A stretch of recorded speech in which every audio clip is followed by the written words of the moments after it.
आदिदेव नमस्तुभ्यं प्रसीद मम भास्कर दिवाकर नमस्तुभ्यं प्रभाकर नमोस्तुते सप्तास्वरथमारूढं प्रचण्डं कश्यपात्मजं श्वेतपद्मधरं देवं तं सूर्यं प्रणमाम्यहम् लोहितं रथमारूढं सर्वलोकपितामहं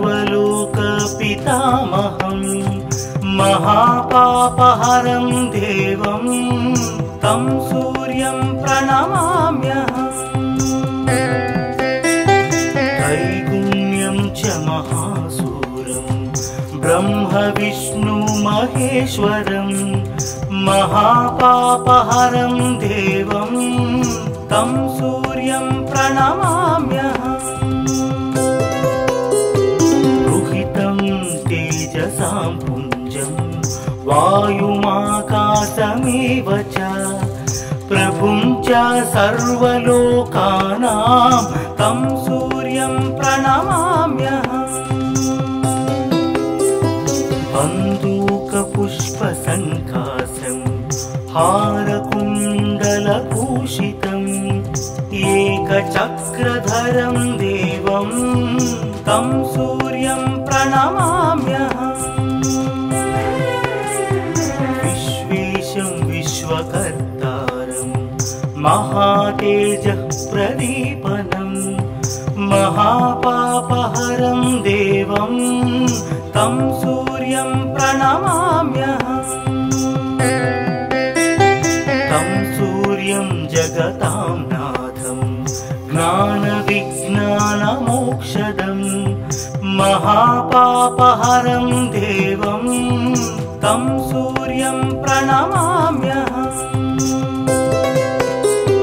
सूर्याष्टकं पठे नित्यं ग्रहपीडा प्रणाशनम् अपुत्रो लभते पुत्रं दरिद्रो धनवान् भवेत् अमिषं मधुपानं च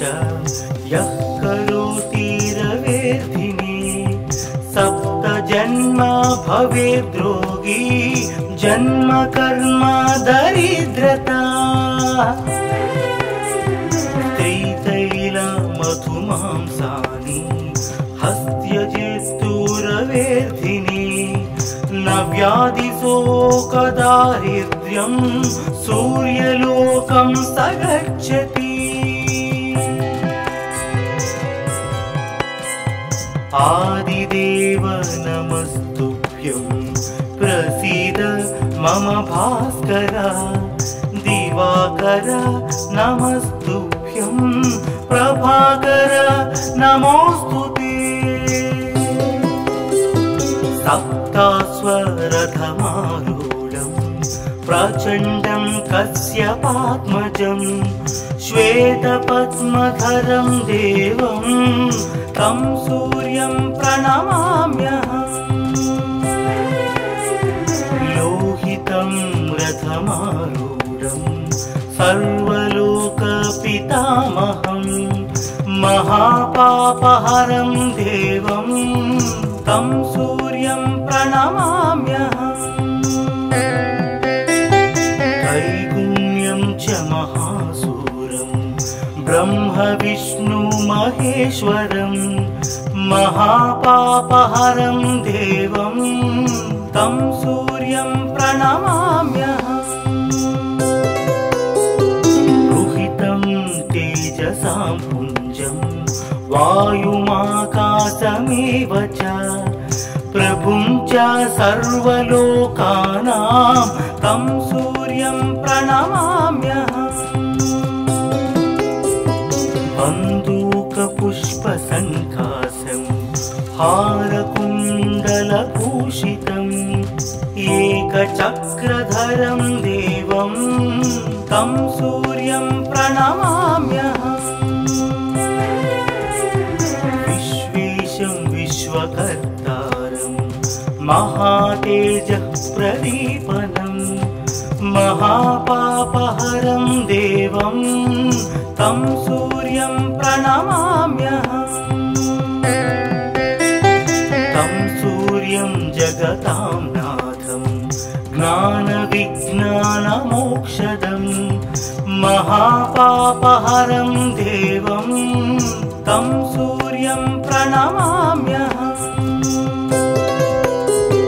सूर्याष्टकं पठे नित्यं ग्रहपीडा प्रणाशनम् अपुत्रो लभते पुत्रं दरिद्रो धनवान् भवेत् अमिषं मधुपानं च यः करोति रवेर्धिने सप्त जन्म भवेद्रोगी जन्म कर्म दरिद्रता त्रितैल मधुमांसानि हस्त्यजेस्तुरवेर्धिने न व्याधिशोकदारिद्र्यं सूर्यलोकं स गच्छति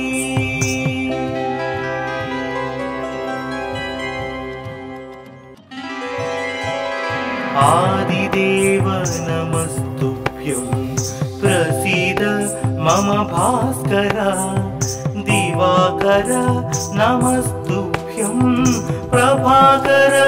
नमोस्तुते सप्तास्वरथमारूढं प्रचण्डं कश्यपात्मजं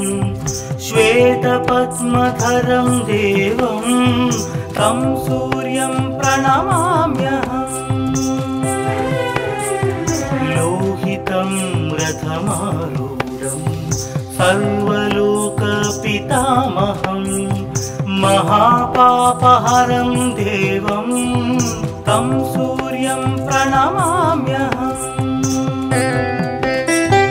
त्रैगुण्यं च महासूरं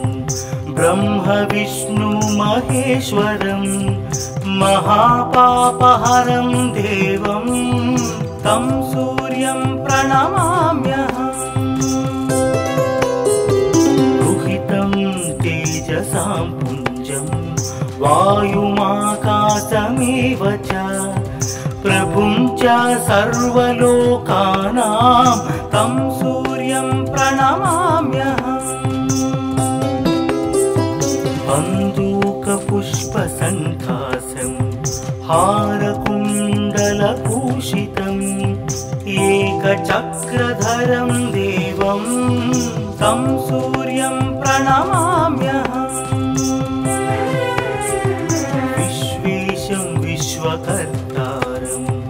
महातेजः प्रदीपनं महापापहरं देवं तं सूर्यं प्रणमाम्यहम् तं सूर्यं जगतां नाथं ज्ञानविज्ञानमोक्षदं महापापहरं देवं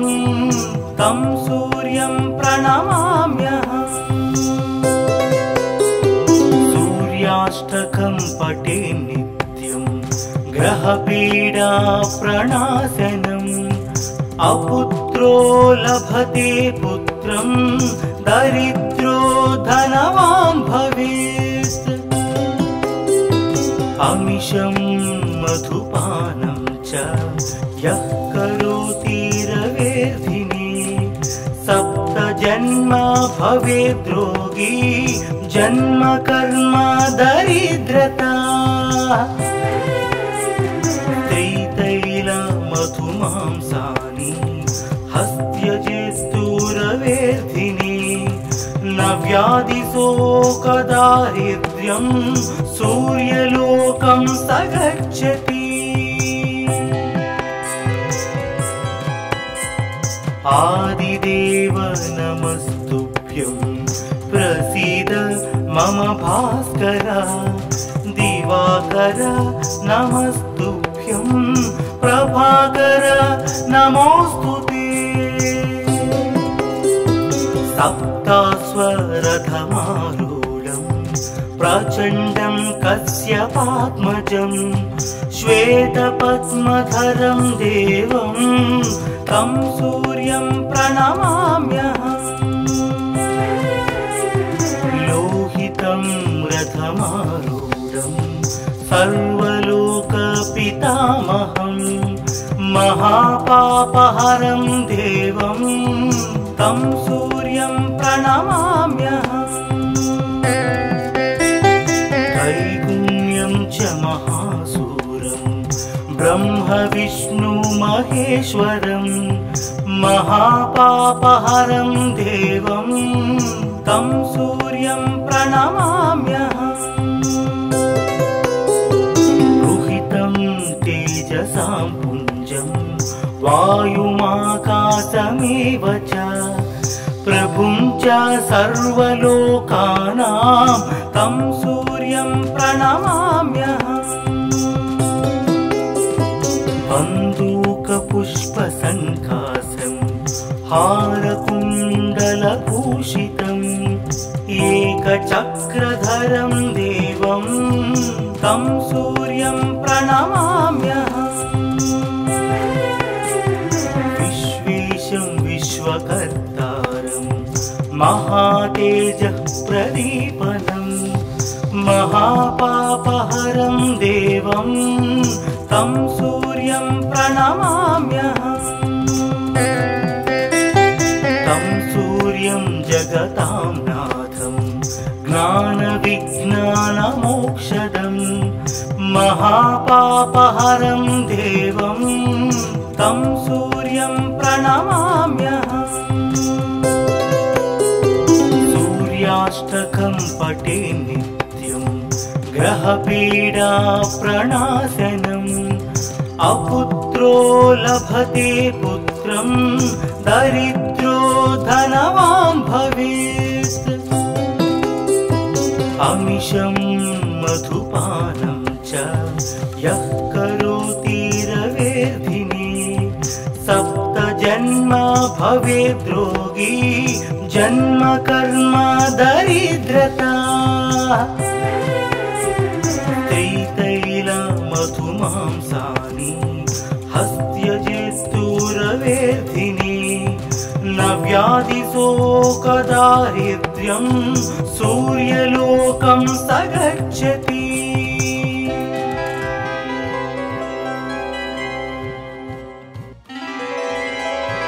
आदिदेव नमस्तुभ्यं प्रसीद मम भास्कर दिवाकर नमस्तुभ्यं प्रभाकर नमोस्तुते सप्तास्वरथमारूढं प्रचण्डं कश्यपात्मजं श्वेतपद्मधरं देवं तं सूर्यं प्रणमाम्यहम् लोहितं रथमारूढं सर्वलोकपितामहं महापापहरं देवं तं सूर्यं प्रणमाम्यहम् त्रैगुण्यं च महासूरं ब्रह्म विष्णु महेश्वरं महापापहरं देवं तं सूर्यं प्रणमाम्यहम्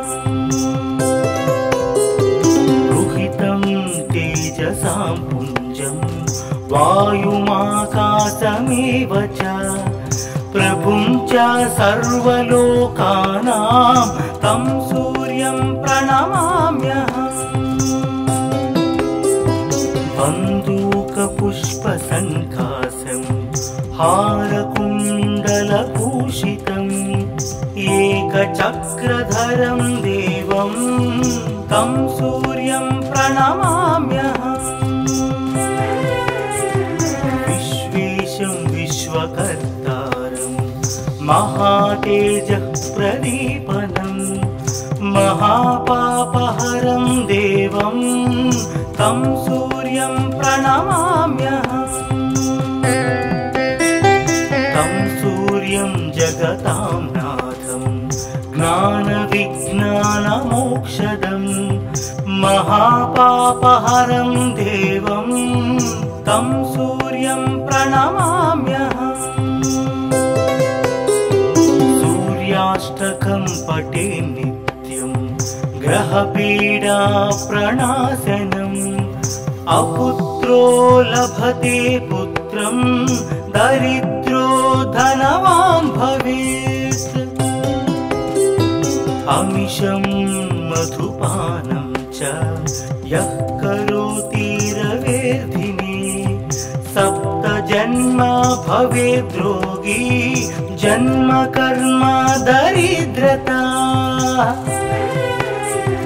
त्रितैल मधुमांसानि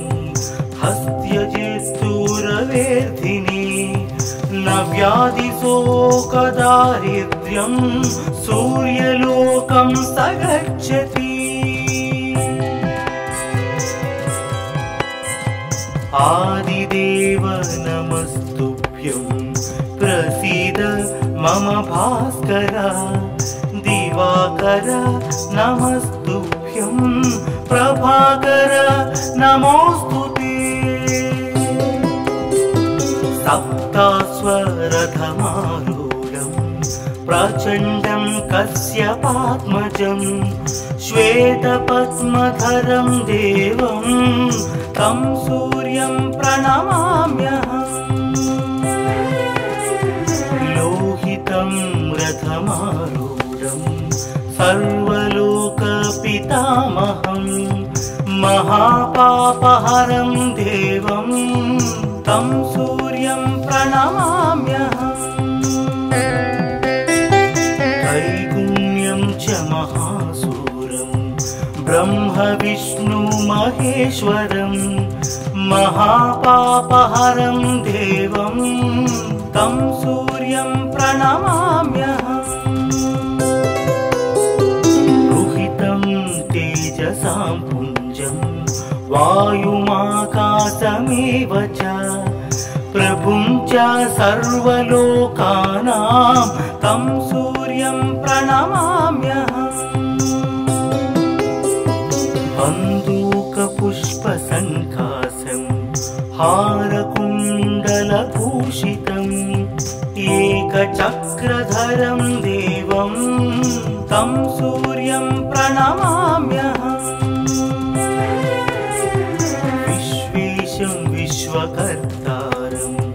महातेजः प्रदीपनं महापापहरं देवं तं सूर्यं प्रणमाम्यहम्। तं सूर्यं जगतां नाथं ज्ञानविज्ञानमोक्षदं महापापहरं देवं तं सूर्यं प्रणमाम्यहम्। सूर्याष्टकं पठे नित्यं ग्रहपीडा प्रणाशनम्। अपुत्रो लभते पुत्रं दरिद्रो धनवान् भवेत्। अमिषं मधुपानं च यः करोति रवेर्धिने 7 जन्म भवेद् रोगी जन्म कर्म दरिद्रता। त्रितैल मधुमांसानि हस्त्यजेस्तु रवेर्धिने न व्याधिशोकदारिद्र्यं सूर्यलोकं स गच्छति।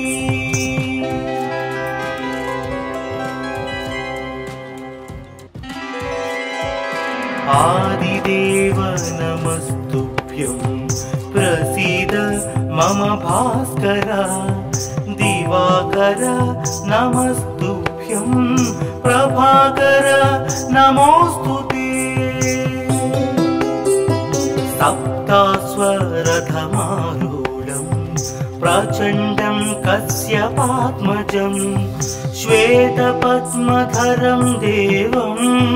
तं सूर्यं प्रणमाम्यहम्। लोहितं रथमारूढं सर्वलोक पितामहं महापापहरं देवं तं सूर्यं प्रणमाम्यहम् त्रैगुण्यं च महासूरं ब्रह्म विष्णु महेश्वरं महापापहरं देवं तं सूर्यं प्रणमाम्यहम् रुहितं तेजसां पुञ्जं वायुमाकाशमेव च प्रभुं च सर्वलोकानां तं सूर्यं प्रणमाम्यहम् बन्दूकपुष्पसङ्कासं हारकुण्डलभूषितम् एकचक्रधरं देवं तं सूर्यं प्रणमाम्यहम् विश्वेशं विश्वकर्तारं महातेजः प्रदीपनं महापापहरं देवं तं सूर्यं प्रणमाम्यहम् तं सूर्यं जगतां नाथं ज्ञानविज्ञानमोक्षदं महापापहरं देवं तं सूर्यं प्रणमाम्यहम् सूर्याष्टकं पठे नित्यं ग्रहपीडा प्रणाशनम् अपुत्रो लभते पुत्रं दरिद्रो धनवान् भवेत् अमिषं मधुपानं च यः करोति रवेर्धिने सप्तजन्म भवेद्रोगी जन्म कर्म दरिद्रता त्रितैलमधुमांसानि हस्त्यजेस्तुरवेर्धिने न व्याधिशोकदारिद्र्यं सूर्यलोकं स गच्छति आदिदेव नमस्तुभ्यं प्रसीद मम भास्कर दिवाकर नमस्तुभ्यं प्रभाकर नमोस्तुते सप्तास्वरथमारूढं प्रचण्डं कश्यपात्मजं श्वेतपद्मधरं देवं तं सूर्यं प्रणमाम्यहम् लोहितं रथमारूढं सर्वलोकपितामहं महापापहरं देवं तं सूर्यं प्रणमाम्यहम् त्रैगुण्यं च महासूरं ब्रह्म विष्णु महेश्वरं महापापहरं देवं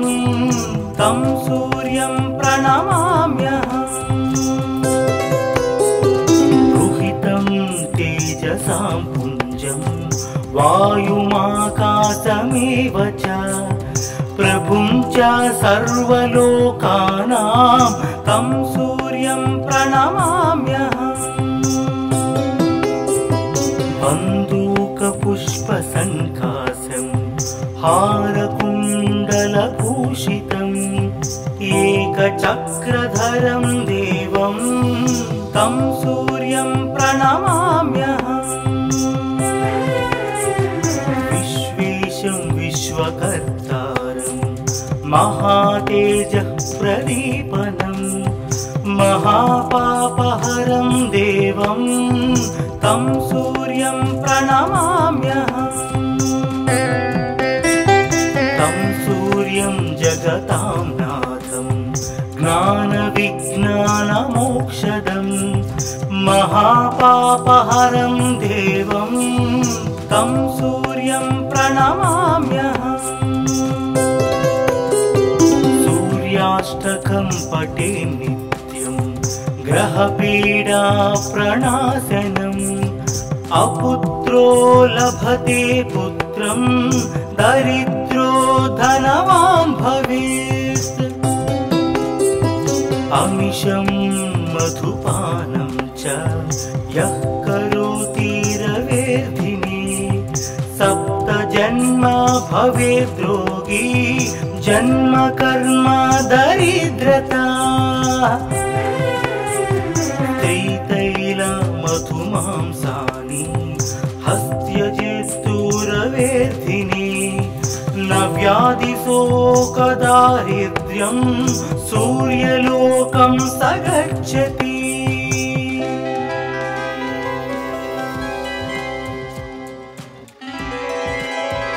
आदिदेव नमस्तुभ्यं प्रसीद मम भास्कर दिवाकर नमस्तुभ्यं प्रभाकर नमोस्तुते सप्तास्वरथमारूढं प्रचण्डं कश्यपात्मजं श्वेतपद्मधरं देवं तं सूर्यं प्रणमाम्यहम् लोहितं रथमारूढं सर्वलोकपितामहं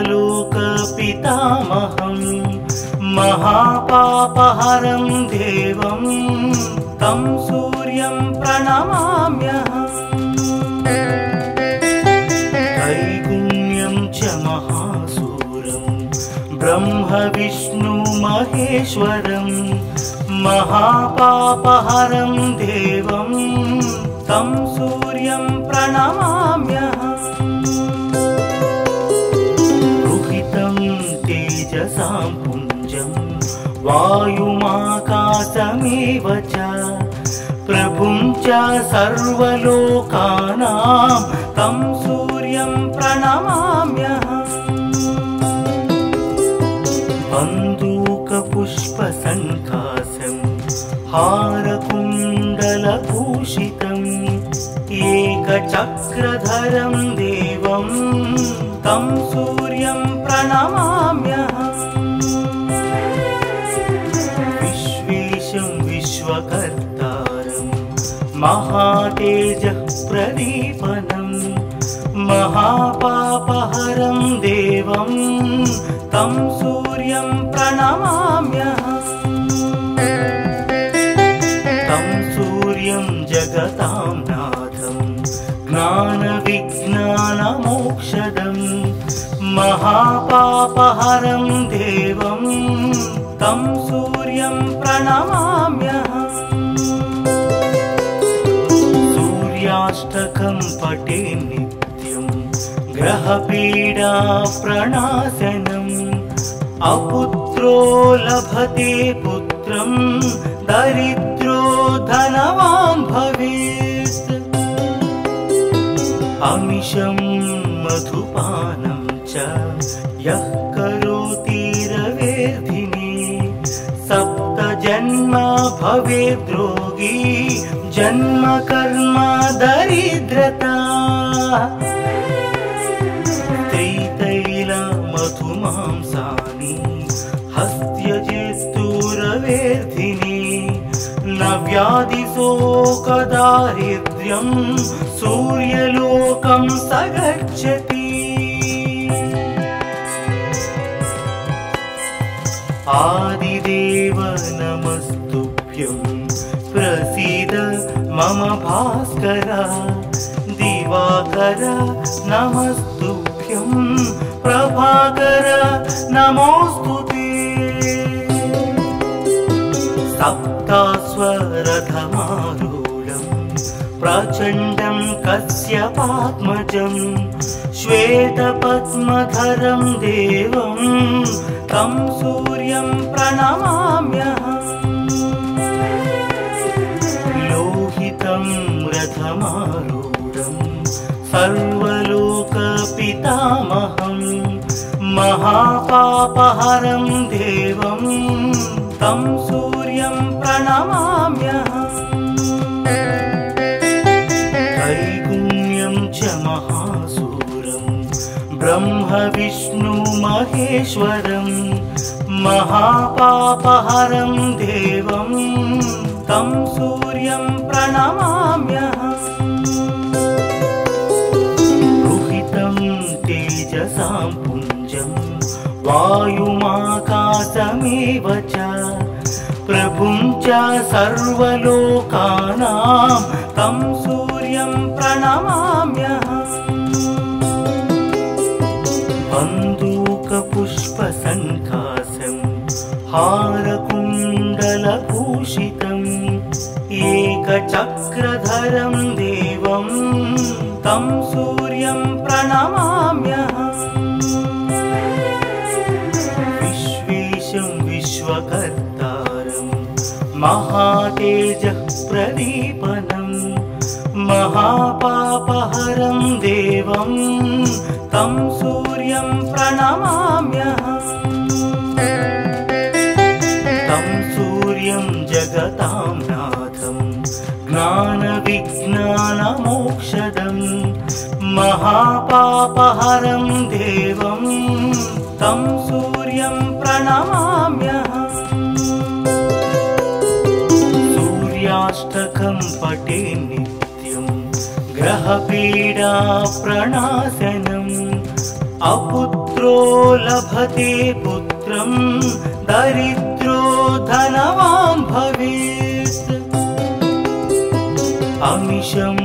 मधुपानं च यः करोति रवेर्धिने सप्तजन्म भवेद् रोगी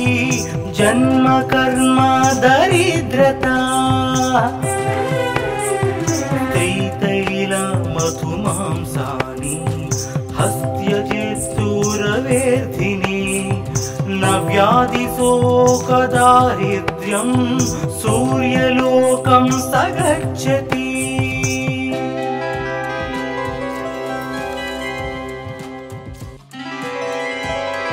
आदिदेव नमस्तुभ्यं प्रसीद मम भास्कर दिवाकर नमस्तुभ्यं प्रभाकर नमोस्तुते सप्तास्वरथमारूढं प्रचण्डं कश्यपात्मजं श्वेतपद्मधरं देवं तं सूर्यं प्रणमाम्यहम् लोहितं रथमारूढं सर्वलोकपितामहं महापापहरं देवं तं सूर्यं प्रणमाम्यहम् त्रैगुण्यं च महासूरं ब्रह्म विष्णु महेश्वरं महापापहरं देवं तं सूर्यं प्रणमाम्यहम् तेजसां पुञ्जं वायुमाकाशमेव च प्रभुं च सर्वलोकानां तं सूर्यं प्रणमाम्यहम्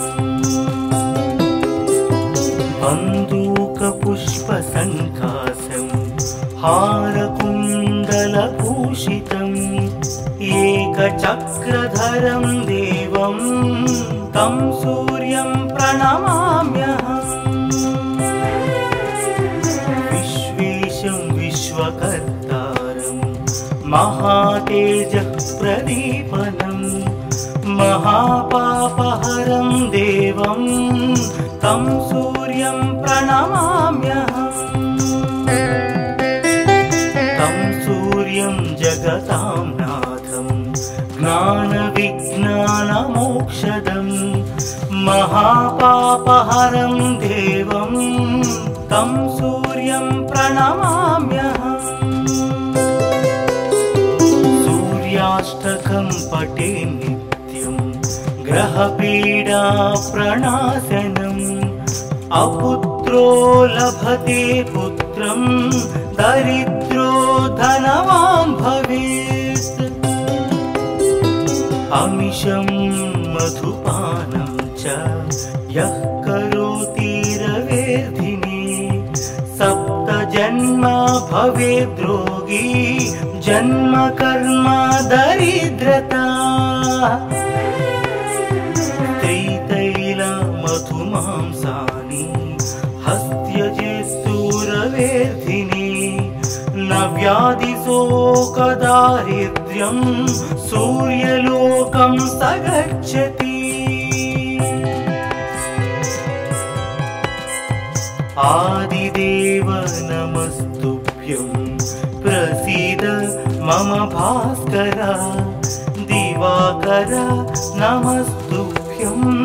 प्रभाकर नमोस्तुते सप्तास्वरथमारूढं प्रचण्डं कश्यपात्मजं श्वेतपद्मधरं देवं तं सूर्यं प्रणमाम्यहम् लोहितं रथमारूढं सर्वलोकपितामहं महापापहरं देवं तं सूर्यं प्रणमाम्यहम् त्रैगुण्यं च महासूरं ब्रह्म विष्णु महेश्वरं महापापहरं देवं तं सूर्यं प्रणमाम्यहम् रुहितं तेजसां पुञ्जं वायुमाकाशमेव च प्रभुं च सर्वलोकानां तं सूर्यं प्रणमाम्यहम् बन्दूकपुष्पसङ्काशं हारकुण्डलभूषितम् एकचक्रधरं देवं तं सूर्यं प्रणमाम्यहम् विश्वेशं विश्वकर्तारं महातेजः प्रदीपनं महापापहरं देवं तं सूर्यं प्रणमाम्यहम् तं सूर्यं जगतां नाथं ज्ञानविज्ञानमोक्षदं महापापहरं देवं तं सूर्यं प्रणमाम्यहम् सूर्याष्टकं पठे नित्यं ग्रहपीडा प्रणाशनम् अपुत्रो लभते पुत्रं दरिद्रो धनवान् भवेत् अमिषं मधुपानं च यः करोति रवेर्धिनि सप्तजन्म भवेद्रोगी जन्म कर्म दरिद्रता त्रितैल मधुमांसानि हस्त्यजेस्तुरवेर्धिनि न व्याधिशोकदारिद्र्यं सूर्यलोकं स गच्छति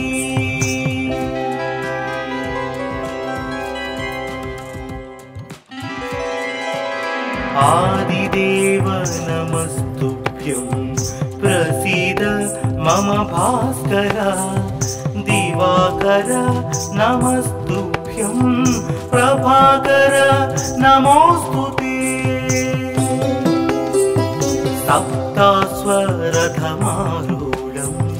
प्रचण्डं कश्यपात्मजं श्वेतपद्मधरं देवं तं सूर्यं प्रणमाम्यहम् लोहितं रथमारूढं सर्वलोकपितामहं महापापहरं देवं तं सूर्यं प्रणमाम्यहम् त्रैगुण्यं च महासूरं ब्रह्म विष्णु महेश्वरं महापापहरं देवं तं सूर्यं प्रणमाम्यहम् रुहितं तेजसां पुञ्जं वायुमाकाशमेव च प्रभुं च सर्वलोकानां तं सूर्यं प्रणमाम्यहम् बन्दूकपुष्पसङ्कासं हारकुण्डलभूषितम् एकचक्रधरं देवं तं सूर्यं प्रणमाम्यहम् विश्वेशं विश्वकर्तारं महातेजः प्रदीपनं महापापहरं देवं तं सूर्यं प्रणमाम्यहम् तं सूर्यं जगतां नाथं ज्ञानविज्ञानमोक्षदं महापापहरं देवं तं सूर्यं प्रणमाम्यहम् सूर्याष्टकं पठे नित्यं ग्रहपीडा प्रणाशनम् अपुत्रो लभते पुत्रं दरिद्रो धनवान् भवेत् अमिषं मधुपानं च यः करोति रवेर्धिने सप्तजन्म भवेद्रोगी जन्म कर्म दरिद्रता त्रितैलमधुमांसानि हस्त्यजेस्तुरवेर्धिने न व्याधिशोकदारिद्र्यं सूर्यलोकं स गच्छति आदिदेव नमस्तुभ्यं प्रसीद मम भास्कर दिवाकर नमस्तुभ्यं प्रभाकर नमोस्तुते सप्तास्वरथमारूढं प्रचण्डं कश्यपात्मजं श्वेतपद्मधरं देवं तं सूर्यं प्रणमाम्यहम् लोहितं रथमारूढं सर्वलोकपितामहं महापापहरं देवं तं सूर्यं प्रणमाम्यहम् त्रैगुण्यं च महासूरं ब्रह्म विष्णु महेश्वरं महापापहरं देवं तं सूर्यं प्रणमाम्यहम् रुहितं तेजसां पुञ्जं वायुमाकाशमेव च प्रभुं च सर्वलोकानां तं सूर्यं प्रणमाम्यहम् बन्दूकपुष्पसङ्कासं हारकुण्डलभूषितम् एकचक्रधरं देवं तं सूर्यं प्रणमाम्यहम् विश्वेशं विश्वकर्तारं महातेजः प्रदीपनं महापापहरं देवं तं सूर्यं प्रणमाम्यहम् तं सूर्यं जगतां नाथं ज्ञानविज्ञानमोक्षदं महापापहरं देवं तं सूर्यं प्रणमाम्यहम् सूर्याष्टकं पठे नित्यं ग्रहपीडा प्रणाशनम् अपुत्रो लभते पुत्रं दरिद्रो धनवान् भवेत् अमिषं मधुपानं च यः करोति रवेर्धिने सप्तजन्म भवेद्रोगी जन्म कर्म दरिद्रता त्रितैलमधुमांसानि हस्त्यजेस्तुरवेर्धिने न व्याधिशोकदारिद्र्यं दारिद्र्यं सूर्यलोकं स गच्छति।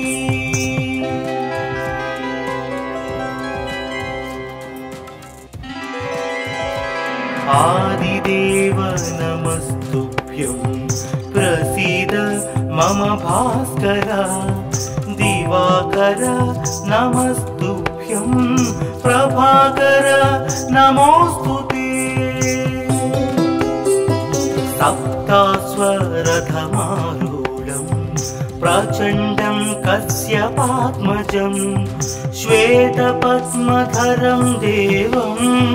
तं सूर्यं प्रणमाम्यहम्। लोहितं रथमारूढं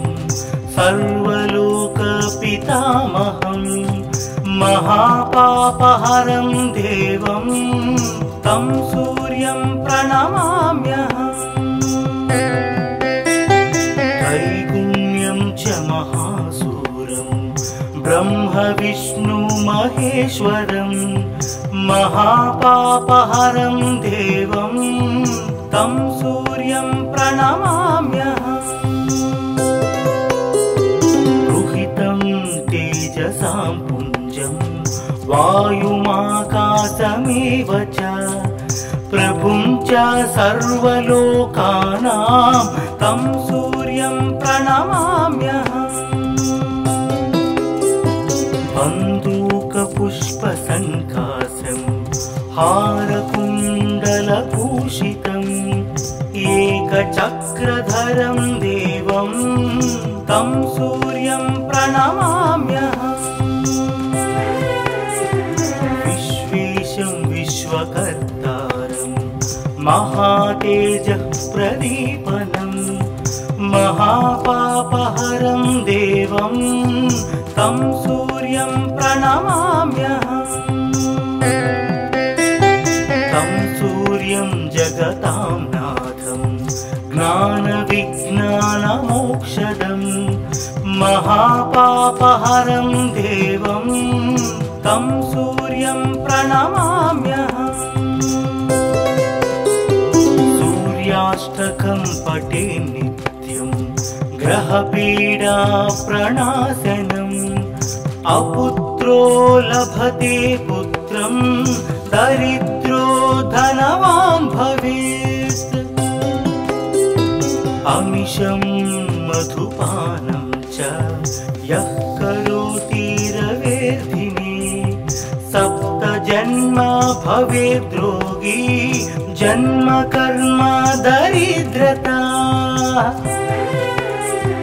त्रितैलमधुमांसानि हस्त्यजेस्तुरवेर्धिने न व्याधिशोकदारिद्र्यं सूर्यलोकं स गच्छति। आदिदेव नमस्तुभ्यं प्रसीद मम भास्कर। दिवाकर नमस्तुभ्यं प्रभाकर नमोस्तुते। सप्तास्वरथमारूढं प्रचण्डं कश्यपात्मजं श्वेतपद्मधरं देवं तं सूर्यं प्रणमाम्यहम्। लोहितं रथमारूढं सर्वलोकपितामहं महापापहरं देवं तं सूर्यं प्रणमाम्यहम्। त्रैगुण्यं च महासूरं ब्रह्म विष्णु महेश्वरं महापापहरं देवं तं सूर्यं प्रणमाम्यहम्। रुहितं तेजसां पुञ्जं वायुमाकाशमेव च प्रभुं च सर्वलोकानां तं सूर्यं प्रणमाम्यहम्। बन्दूकपुष्पसङ्काशं हारकुण्डलभूषितम् एकचक्रधरं देवं प्रणमाम्यहम् विश्वेशं विश्वकर्तारं महातेजः प्रदीपनं महापापहरं देवं तं सूर्यं प्रणमाम्यहम् तं सूर्यं जगतां नाथं ज्ञानविज्ञानमोक्षदं महापापहरं देवं तं सूर्यं प्रणमाम्यहम् सूर्याष्टकं पठे नित्यं ग्रहपीडा प्रणाशनम् अपुत्रो लभते पुत्रं दरिद्रो धनवान् भवेत् अमिषं मधुपानं च यः करोति रवेर्धिने सप्त जन्म भवेद्रोगी जन्म कर्म दरिद्रता त्रितैल मधुमांसानि हस्त्यजेस्तुरवेर्धिने न व्याधिशोकदारिद्र्यं सूर्यलोकं स गच्छति